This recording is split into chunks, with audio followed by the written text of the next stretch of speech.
Good evening, Bernard. Good evening, Bruce. Punches from here on up are good.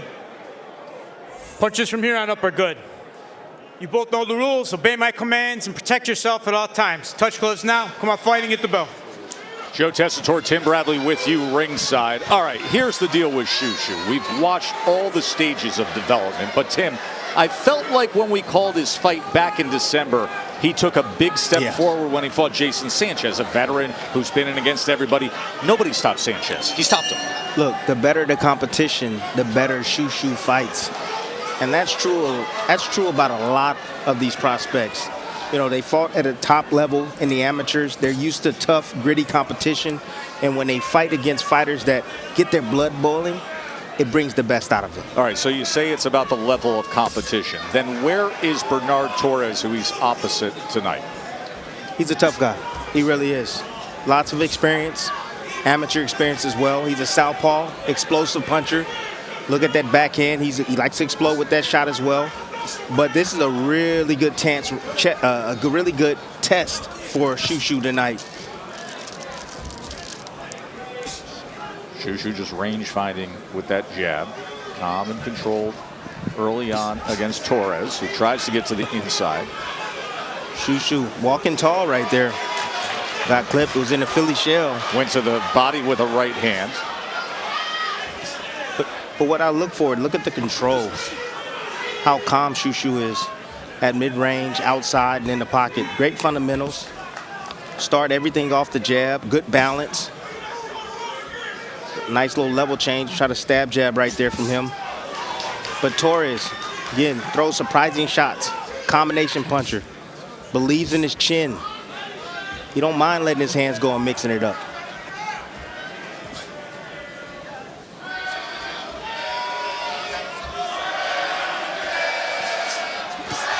Ooh. Torres getting to the Good inside with a three-punch combination against Carrington. And the reason why those shots land, Shoo Shoo just standing still. Standing still, covering up with the high guard. And Torres just getting off a three-piece combination right there. Just taking what Shoo Shoo is giving him.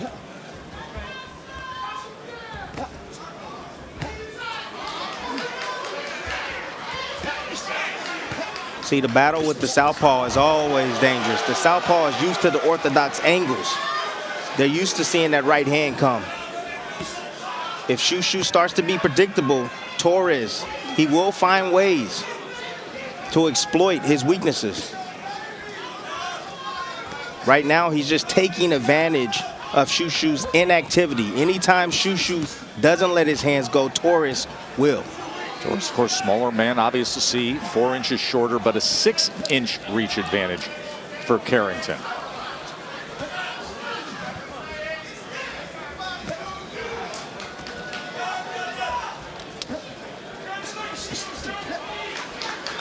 It's going to be interesting to see what develops in the featherweight division this year. We're going to have 2 world title fights on March 2nd.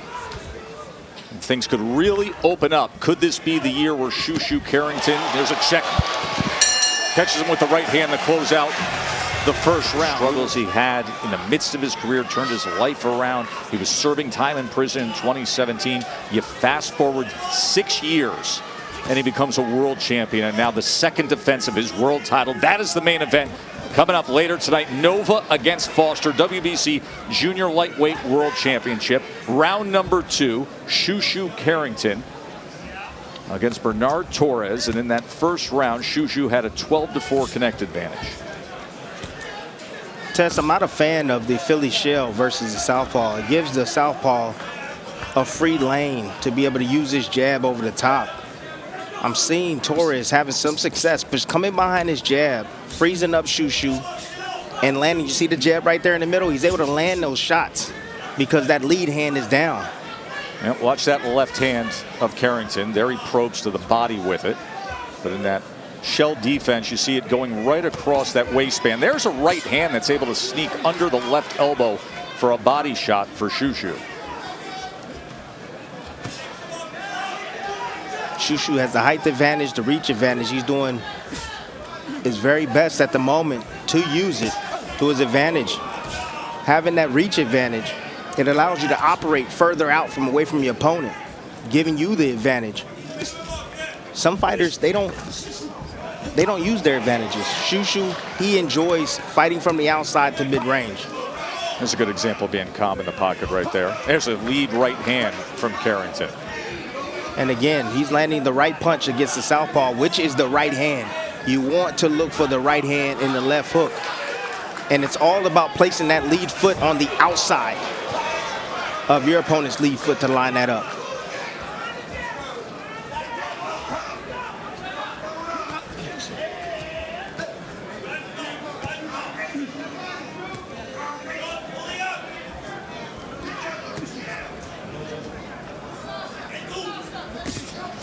Good jab. Good jab. Snaps back the head of Torres as he came off the hip with that jab.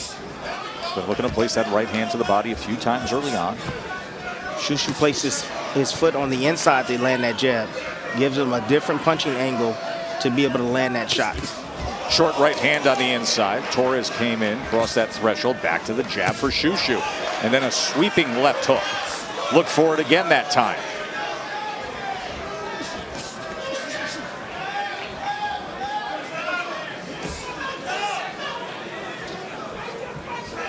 Shushu Carrington against the well-traveled Bernard Torres, the 18-win veteran.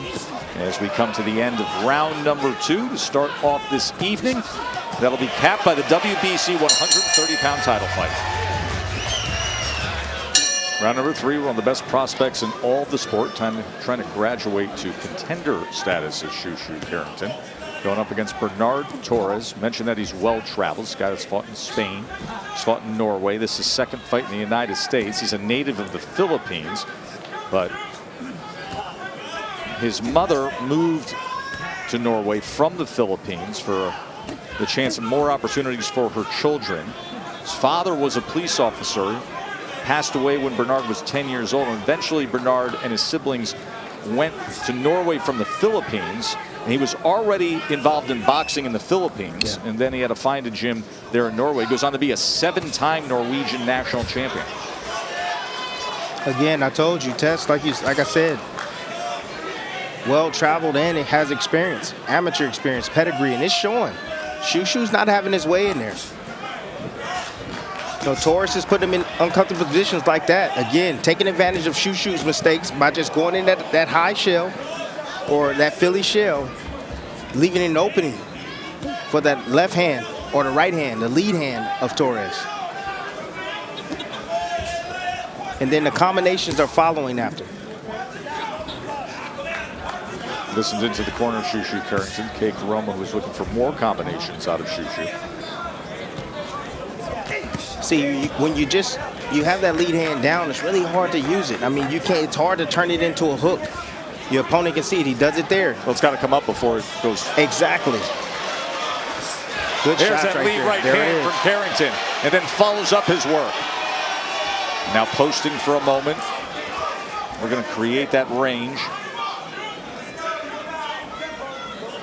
See, shorter fighters have to have great anticipation and timing with oncoming punches against taller opposition like Shushu. You got to have quicker feet to get in and out. That's why you're seeing the success every now and then. You see the combinations thrown.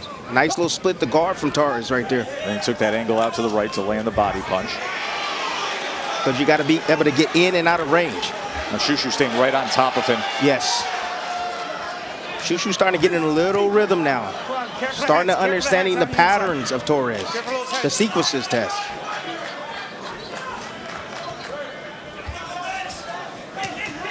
Three-punch combination from Torres. Shushu stays right in the pocket, throws that right hand.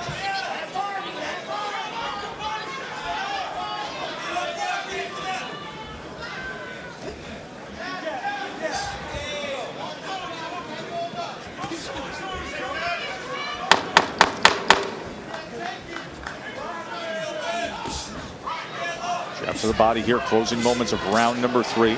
Picks up the pace, good hand speed from Carrington, end of 3.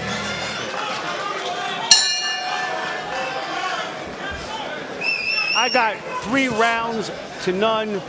Shushu Carrington, one of the reasons that Kay Karoma jumped at this fight, even though on paper it's a step up, is they had some sparring from a guy named DJ Zamora. 12-0 southpaw, 130-pounder. He's athletic, he has a high IQ.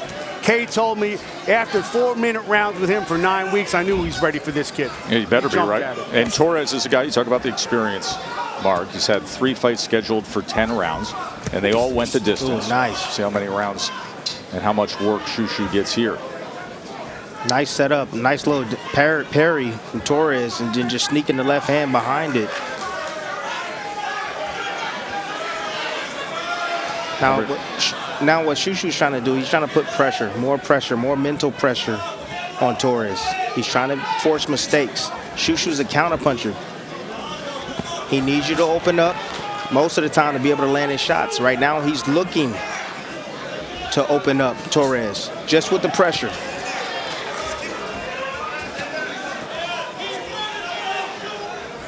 Doing a good job of staying with him with his feet and then giving an angle. Just missing with that right hand to the body. Has landed 17 body punches to this point. Punching between the punches. Look at Torres using timing right now on Shushu. Shushu's letting one punch come at a time, and Torres, nice little counter right there from Shushu. Picking up that Torres is actually trying to counter his counter. Yes. And he countered him. It was a good left hook, and now the right hand connects upstairs. Good offensive output here in the middle of round number 4 from Shushu Carrington. Left hand comes back in return from Torres. And Torres steps forward with a 2-punch combination.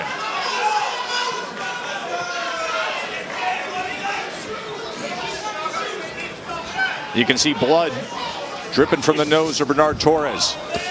Shushu turning southpaw, trying to give a different look. Torres didn't take the bait. Nope, back orthodox for Carrington. And cupping that with the left hook, and you can see the warning from Charlie Fitch to get that hand from behind the neck. See, we're gonna see a different level tonight from Shushu. When things ain't going your way, when things seem a little bit off, we're gonna see how he delivers. Good headshot that time on the inside. This has been a strong round from Shushu Carrington. 1-2. Good shot. Right hand landed.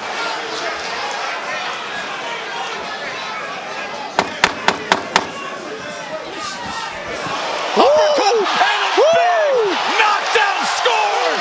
My oh my, Shushu, hometown hero, knockout scored. Devastating power from Shushu, Brooklyn born, and does it at home.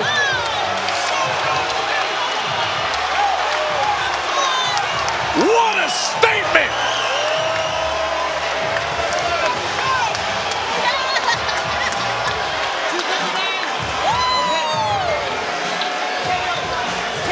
One second left in round 4. 1 second remaining, and dynamite from Carrington.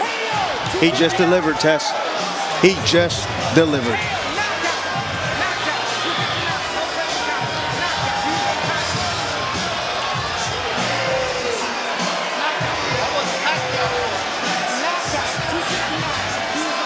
Well, another Brooklyn guy likes that.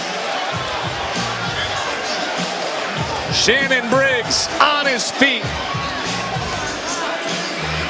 And those gloves that have 8 and 21 on them. 8 as in, he says, I'll be the 8th champion to come from the Brownsville section of Brooklyn. Listen to this knockout. Again, put that pressure on Shushu, marching forward, got the high guard up.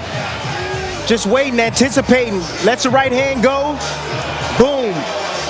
Looped the right hand. Didn't throw it straight that time. Just taking advantage of Torres being in a terrible position. You see him squared up right here, trying to fire back. Never saw that punch coming. Here it is again, different angle. Shushu putting that high guard up. Nice little pull right hand, but he was able to step back. Listen to this. That rear hook. That's good stuff. Man, you see that right leg of Torres, instant impact, and he just buckles to the canvas. Wow. So now, As we told you back on December 9th, you want to go on the next rung of the ladder. Jason Sanchez, who'd been in against Oscar Valdez, Christopher Diaz. Nobody had ever gotten rid of Jason Sanchez. Got rid of him in 2. And then Bernard Torres, as you said, experienced guy. Yep. Well-traveled guy. Of course. 18-1. Gets rid of him in 4. You can see the growth, the development, the stages, the progress as he looks to graduate from top prospect to legit featherweight contender. Let's go to the ring and make it official. Ladies and gentlemen, here inside the theater at Madison Square Garden, this bout comes to a conclusion at 2 minutes, 59 seconds of round number 4. For your winner by knockout. And now the NABF, WBO Intercontinental, and IBF Intercontinental Featherweight Champion. It happened right here in New York City. Your winner, Bruce Shoo Shoo Carrington. Danny Jacobs. The list is long of Brownsville, Brooklyn,